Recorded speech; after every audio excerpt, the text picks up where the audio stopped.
Eu quero que você abra a palavra no Salmo 37. Algo assim que Deus está falando para nós. Relaxa, tá? Relaxa, porque eu, o Senhor, cuido de tudo. Relaxa. Então, se você está preocupada com muitas coisas, este é o momento de nós relaxarmos, porque Deus cuida de tudo. Salmo 37 é um salmo de Davi, e a maioria dos salmos realmente foi Davi que escreveu, mas nós temos outros, né, Asaf, próprio Salomão, e vamos lá. Mas esse 37 é de Davi. Amém? Diz assim: não se aborreça por causa dos homens maus, e não tenha inveja dos perversos, pois como o capim, logo secarão, como a relva verde, logo murcharão. Confie no Senhor e faça o bem. Assim você habitará na terra e desfrutará segurança. Deleite-se no Senhor, e Ele atenderá aos desejos do seu coração. Entregue o seu caminho ao Senhor. Confia nele, e Ele agirá. Ele deixará claro como a alvorada que você é justo, e como o sol do meio-dia que você é inocente. Descanse no Senhor e aguarde por Ele com paciência. Não se aborreça com o sucesso dos outros, nem com aqueles que maquinam o mal. Evite a ira e rejeite a fúria. Não se irrite, isso só leva ao mal. Pois os maus serão eliminados, mas os que esperam no Senhor receberão a terra por herança. Um pouco de tempo e os ímpios não mais existirão. Por mais que você os procure, não serão encontrados. Mas os humildes receberão a terra por herança e desfrutarão pleno bem-estar. Vamos ler só até aqui. E ele vai falando uma porção de coisas. Ele é um salmo relativamente grande, tem 40 versículos.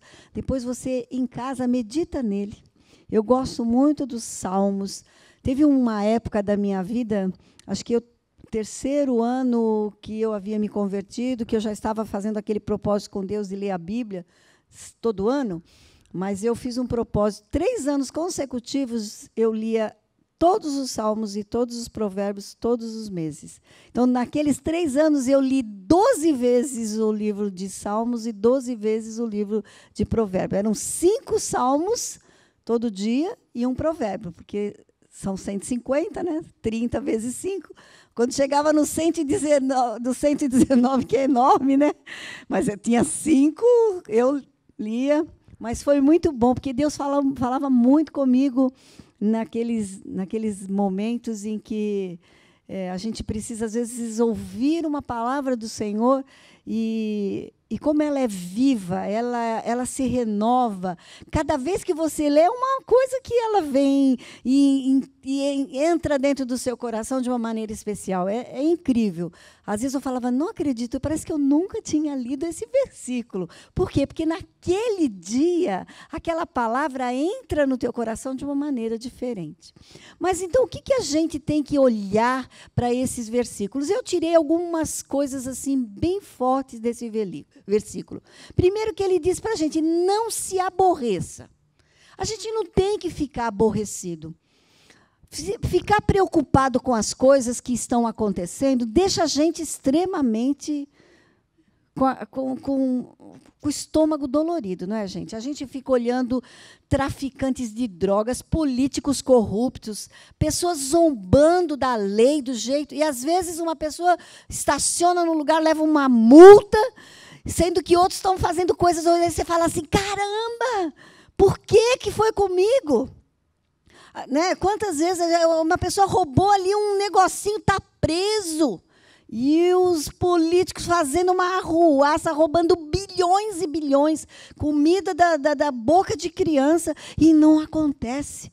A gente fica aborrecido com os homens maus, e a gente quer fazer justiça com as próprias mãos. Mas, na verdade, a gente está com ira, com raiva, e ele fala, tira isso do teu coração. A justiça, quem vai fazer é Deus.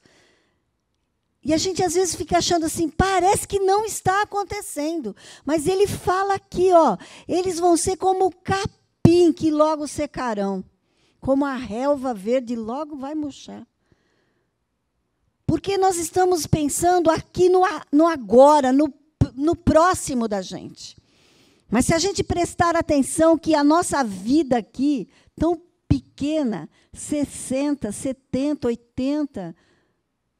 mais ou menos, algumas pessoas chegam a 90, mas já é enfado, é tão pequeno em relação à eternidade que teremos que viver junto com Deus ou sem Ele. Esta é onde é que nós temos que colocar os nossos olhos. Saber que Deus ele tem um projeto muito grande para todas as pessoas. Ele não está alheio ao que está acontecendo. A ansiedade, essa frase que eu ouvi, a ansiedade com a aspirina faz parte de uma vida estressada. Desde o ano passado, eu estou com uma infecção de repetição.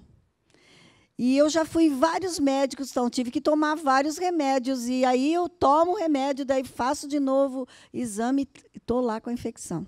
Agora ele fez aquela cultura para saber qual é o remédio que ela é sensível, tal.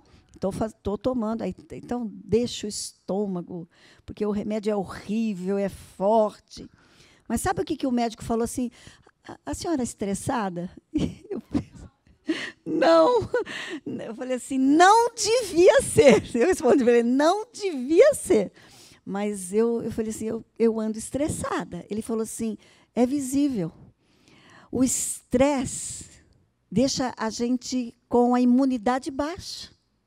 E aí, as bactérias se aproveitam da sua negligência, né? Porque você fica enfraquecida, e ela ataca.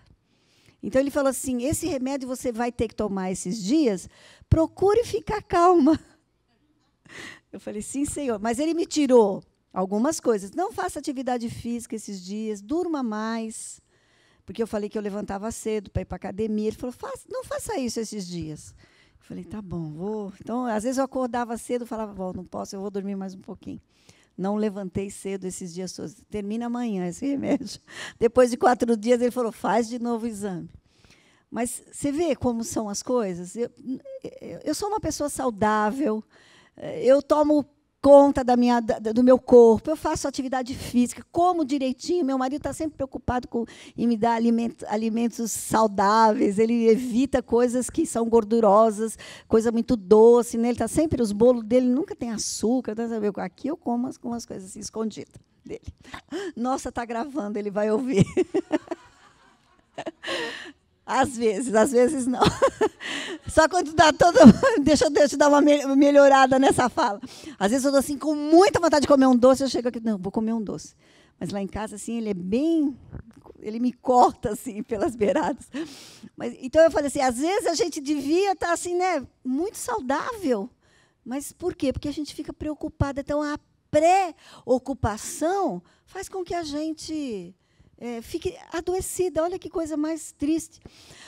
Tem uma constatação que a preocupação mata mais do que quem trabalha duro. Porque quem trabalha duro está ali, não está se preocupando, está trabalhando no pesado, chega em casa, descansa. Agora, aquela preocupação, às vezes a pessoa nem trabalha tanto, mas fica tão preocupada, tão estressada, que você vai deitar e nem consegue, né? Quem já fez isso algumas vezes? Deita, vem tudo ali na cabeça. Parece que tem tanta coisa que você ainda tem que resolver. Ao invés do corpo relaxar, descansar, dormir, não. Você fica ali trabalhando. Teve um dia desses aqui, essa semana passada, que eu acordei 5 horas da manhã, eu estava palpitando, eu tive um pesadelo. com assalto, que a pessoa tirou a minha bolsa e me empurrou e eu caí, sabe? E aquela coisa, eu acordei assustada, ofegante. Eu falei assim, quer dizer, nem dormindo a gente dorme tranquila, porque tanto que a gente vê, né, que as coisas estão acontecendo. E eu falei assim, Senhor, me perdoe, eu tenho que confiar. Eu tenho que confiar. E é assim que a gente tem que fazer. As preocupações fazem com que a gente não veja a mão de Deus, às vezes, na nossa vida.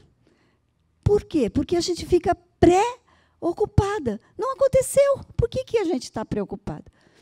A gente sabe que a palavra de Deus diz que basta cada dia o seu mal. A gente entrega o caminho ao Senhor, mas pega ele de novo. Entrega, vai lá e pega de novo, né? Entrega, depois segura outra vez. Por quê? Porque a gente realmente não está confiando em Deus. Hoje a correria foi tão grande que nem digitar eu digitei. Está no caderno escrito lapisinho, com lápis bonitinho. Tinha que ter alguém que digita para a gente. Eu vou pegar alguém aí que é craque nisso. Mas olha, Deus fala para a gente não se preocupe. Um Salmo 34 tem uns versículos tão fortes que eu falei assim, preciso ler.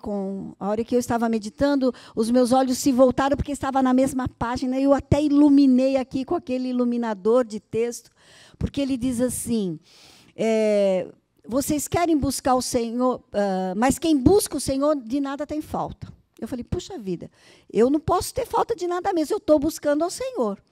Claro que no mundo tereis aflições, mas tem de bom ânimo. Ele diz assim, quem de vocês quer amar a vida e desejar dias felizes? É o Salmo 34, a partir do verso 12. Guarde a sua língua do mal e dos seus lábios de falsidade. Olha que coisa. Afaste-se do mal e faça o bem. Busque a paz com perseverança. Os olhos do Senhor voltam-se para os justos, e os seus ouvidos estão atentos aos gritos do socorro. O rosto do Senhor volta-se contra os que praticam o mal, para apagar da terra a memória deles. Às vezes a gente fica pensando que isso não vai acontecer, mas vai. Ontem mesmo eu estava pensando, qual o nome daquele que foi prefeito de São Paulo, que agora é velhinho, que está até velho, 70 e poucos anos, qual é o nome dele mesmo? Maluf, é isso. É. Ele foi prefeito de governador de São Paulo quando eu era professora pública. Ele acabou com a nossa vida naquela época. E você vê agora, olha agora. O que nós vamos guardar? Não, muita gente já sabia quem ele era, mas tinha sempre alguém que acreditava nele. Achava, não, ele fez coisas boas. Agora, ele vai ser apagado, porque já pensou se ele ficar preso o tempo? Ele morre lá. Olha que coisa mais triste. Uma vida inteira a pessoa ser presa depois de velho. Por quê? Porque acha que ninguém vai descobrir o que está sendo feito. Mas Deus está vendo. Ainda que os homens não conseguissem fazer absolutamente, Deus estava vendo. Olha, os justos clamam, e o Senhor os ouve, e os livra de todas as suas tribulações. O Senhor está perto dos que têm coração quebrantado, e salva-os de espírito abatido. Um coração quebrantado quebranta Deus. Olha que coisa mais linda. Sabe, outro dia eu estava ouvindo uma ministração, até passei para a Eliane, o Roberto, falando a respeito, ele estava falando para as Déboras. E eu já tinha até lido a respeito de Santo Agostinho, a vida dele. A mãe dele derramava-se em lágrimas diariamente pela conversão de Agostinho. Ele era da pá virada. Ele era um homem muito safado. Ele tinha, assim, fazia todas as coisas tenebrosas que você possa imaginar. Ele vivia com mulheres a rodo, bebia todas. Não sei se naquela época devia ter muitas coisas de maconha, essas coisas, eu acho que talvez não, mas ele fazia tudo que era de errado. E depois ele foi quem ele foi. Um dia, uma prostituta encontrou com ele e falou, ai, Agostinho, né? Claro, isso eu estou fazendo assim, claro que não está escrito. Ai, Agostinho. Ele assim, esse Agostinho aí que você conheceu morreu, viu? Eu não sou mais esse Agostinho. Quer dizer, a mãe deles chorava lágrimas de sangue pela vida dele. E é isso que acontece. O Senhor está perto das pessoas que têm o coração quebrantado. Por isso que as mulheres aqui de quinta-feira derramam seus corações aqui pelos filhos. Se você ainda não veio aqui de quinta-feira e tem oportunidade de vir às 8 horas da manhã aqui, orar com as mulheres e clamar pelos seus filhos, faça isso. Ore pelos seus filhos, pela sua casa, pelo seu marido, pelos filhos que ainda não vieram, os netos que vão vir. Ore pela sua descendência. Eu já oro pelos meus netos. Não tenho ainda, mas já estou. Aliás, o pastor Ranes outro dia sonhou que eu estava com um neto, que eu fui apresentar um neto para ele. Eu falei, está profetizando? Ele falou, não, pelo menos sonhei. Eu falei, e era menino, hein? Eu falei, ó, e um menino. Eu falei assim, puxa vida, que bom. Quem sabe é uma profecia para o ano que vem, eu vou ser vovó. Vou deixar cabelinhos brancos. Precisa sim. Claro que precisa. Eu vou liberar meu cabelo branquinho, está tão lindo. Vou sim. Vocês vão ver em janeiro. Espera aí. Mas, continuando, olha que coisa mais linda que ele fala no verso 3. Confia no Senhor e faça o bem. Assim você habitará na terra e desfrutará segurança. Quando a gente faz o bem, ainda que a gente receba o mal de uma pessoa, não tem problema, porque Deus está vendo. As coisas que nós confiamos ao Senhor são testadas exaustivamente por Ele. Ainda que as pessoas que olham e não veem, mas se nós confiarmos no Senhor, um momento certo vai estar tudo certo. Agora, se você confia nas riquezas, uma hora pode acontecer uma bancarrota, chega uma recessão. Não adianta confiar, não. Se você confiar em amigos, uma hora você... Porque amigo, até na hora que ele não faz alguma coisa que te desagrada, ou você o desagrada. Eu sei que tem amigo que é melhor que um irmão. Mas se você colocar sua confiança na sua saúde, uma hora, de repente, pode vir um diagnóstico. Mas agora, se você confia no Senhor, você pode passar por todas as tribulações. Eu não me lembro o teu nome agora, porque a gente falou tantas vezes, seu nome é muito difícil. Qual é mesmo? Anite. A Nick. A Nick, ela está aqui toda quarta-feira, está aqui toda manhã orando. Ela está passando por um problema muito sério, mas você olha para ela, e ela vai vir dar testemunho aqui. Nós já profetizamos isso várias vezes. Vai ser o primeiro. Quando ela começou a falar, eu vi você já fazendo assim, ela já está escrevendo nas linhas do coração do Senhor tudo aquilo que ela tem vivenciado. Porque é confiança nele. As circunstâncias mudam, mas o Senhor não muda. Ele não é homem para que minta, nem filho do homem para que se arrependa. Tudo que está aqui é palavra para a gente. Por isso nós temos que relaxar, porque Deus cuida de todas as coisas. Eu gosto sempre de contar a história do passarinho que eu salvei. Não sei se alguém que já ouviu da historinha do passarinho, mas todas as vezes que eu leio Mateus 6, a partir do verso 25, que a gente fala assim, poxa, se você não está preocupada com isso, mas busca primeiro o reino de Deus, tal, porque Deus cuida até de um passarinho. O passarinho que veio nas minhas mãos, gente, foi a mãe que trouxe. É uma historinha muito linda, como um dia eu conto ela outra vez, por completo. Um passarinho que vive 10, no máximo 12 anos, nem sei se é tudo isso, um canário é isso que vive. A mãe ter trazido o filhote para que eu cuidasse.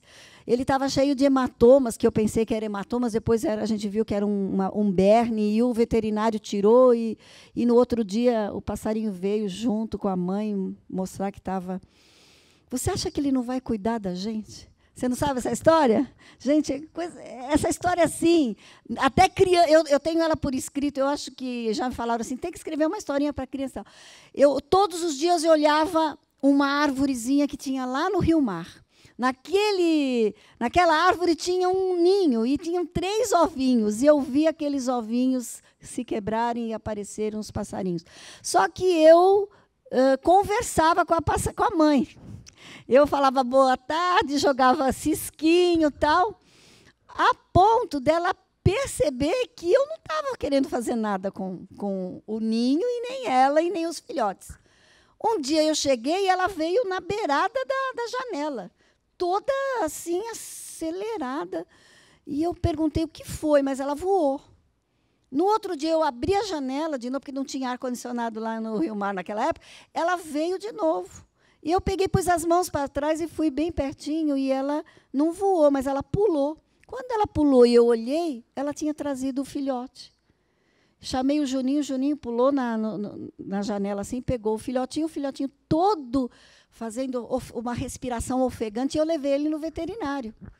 E aí o veterinário tirou, tinha 18 bernes naquele bichinho. E assim que tirou, ele ia gritando. É uma varejeira, mosca varejeira, que solta esse. E, inclusive, ele falou: olha, os outros filhotes devem estar. E ele me ensinou como teria, mas eu cheguei lá, os outros estavam mortos. Um estava morto, o outro já nem estava lá. Ela já deveria ter tirado. E eu peguei o passarinho e coloquei lá. Você precisava ver a felicidade do passarinho e dos pais, né? Eles vieram trazer comidinha, eles voavam, passavam por cima da minha cabeça, da cabeça do Juninho, uma maior festa. E naquele momento, Deus me veio assim: observe as aves do céu, não semeiam, nem colhem, nem armazenam em celeiros, contudo o Pai Celestial os alimenta. Não tem vocês muito mais valor do que elas? Você acha mesmo que Deus não vai cuidar da gente? Nós somos a criação do mundo, nós fomos feitos à imagem e semelhança dele. Se ele cuida de um passarinho que nos alegra, que está aí passeando, comendo cisquinho, como é que ele não vai cuidar da gente? Da mesma maneira que ele colocou aquele sentimento na passarinha de confiança em mim, ele vai colocar alguém ao seu lado, que você vai ser usado por Deus para ajudar alguém, ou ser ajudado por alguém.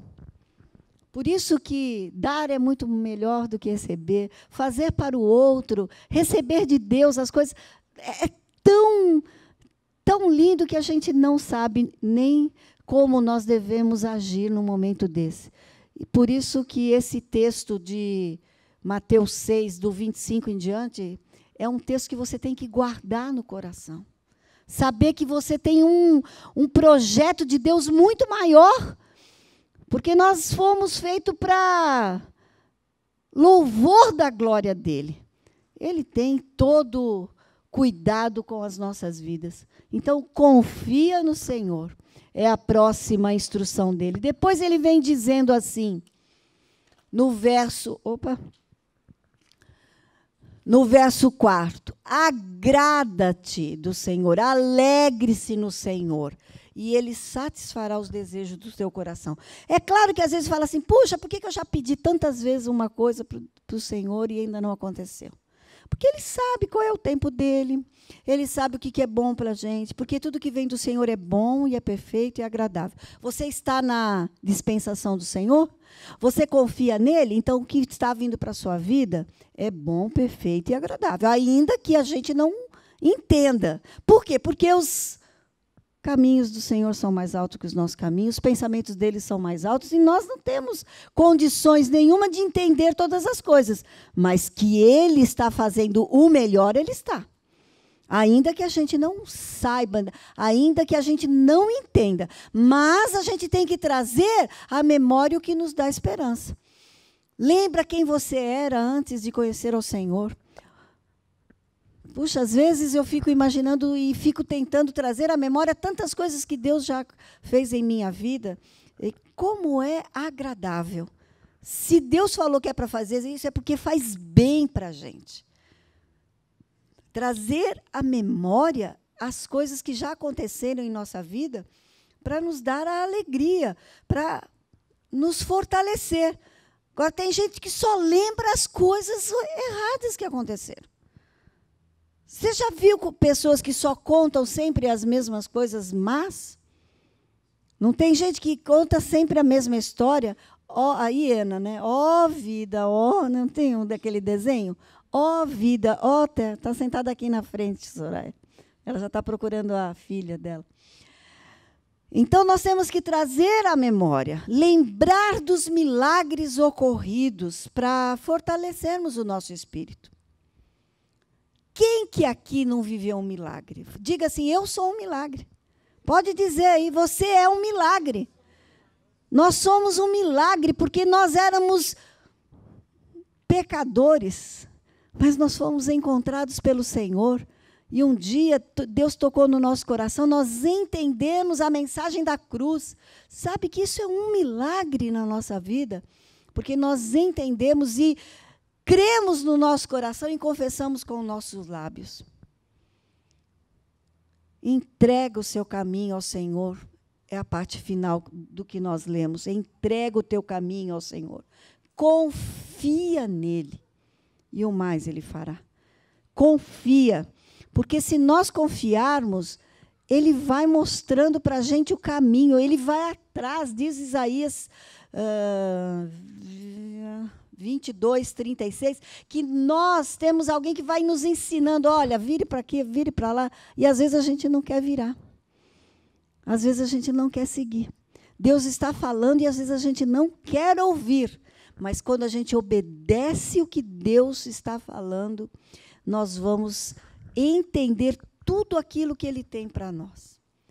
Então, perceba nesse salmo a progressão que ele diz assim, não se aborreça, confie, alegre-se e se entregue.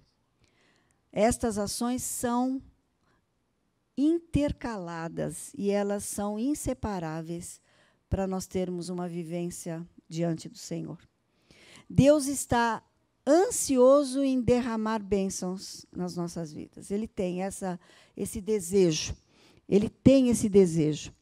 Quando a gente vai olhando, lá no Salmo 37, ainda no verso 22, ele diz assim, aqueles que o Senhor abençoa, receberão a terra por herança. Aqueles que o Senhor abençoa, receberão a terra por herança.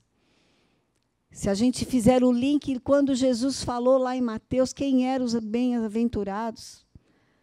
Até os que choram serão consolados. Nós vamos receber a terra por herança. Nós somos aqueles que são abençoados pelo Senhor. E os dois últimos versículos desse Salmo 37 diz assim, do Senhor vem a salvação dos justos. Ele é sua fortaleza na hora da adversidade. O Senhor os ajuda e os livra. Ele os livra dos ímpios e os salva, porque nele se refugia. Queremos a salvação no Senhor? Vamos nos refugiar, vamos confiar, vamos nos alegrar e vamos nos entregar. Amém? Você toca aqui? Hoje nós temos um tangedor. Normalmente, no final do culto, a gente quer realmente dizer para o Senhor algumas coisas. Eu acho que vocês querem isso também. Diga para o Senhor, Senhor, me ensina a ser grato a tudo que o Senhor está fazendo, ainda que eu não enxergue todas as coisas. Me ensina a se alegrar, me ensine a me entregar para tudo aquilo que o Senhor deseja. Que eu aprenda conforme as necessidades na minha caminhada diária com o Senhor. Porque o Senhor é a salvação dos justos e eu quero ser justificada. Ser justificada pelo Senhor é aceitar a justificação que Jesus fez na cruz por nós. Ninguém é justo, não existe um justo sequer, mas nós somos justificados porque o Senhor Jesus se entregou na cruz por nós. Hoje de manhã, logo no início do culto, quando a Mari falou que nós estávamos próximo ao nascimento, que todo mundo chama de Natal, que não foi dia 25 de dezembro, mas o Senhor tem que nascer no nosso coração. No dia que nós aceitamos Jesus, é o nosso Natal. Jesus nasceu no nosso coração. Então, feche seus olhos. Peça para Ele falar com você. Aonde é que você tem que entregar? Aonde é que você não precisa mais se aborrecer? Aonde é que você tem que confiar nas coisas, se alegrar e se entregar? Porque hoje é dia de salvação. Hoje é dia de entrega ao Senhor.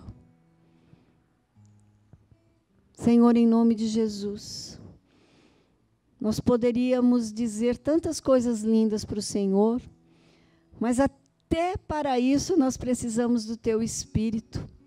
Então, vem, Espírito Santo de Deus, enche-nos de Ti, ajuda-nos a olhar para o Teu Filho, porque Ele é o nosso alvo.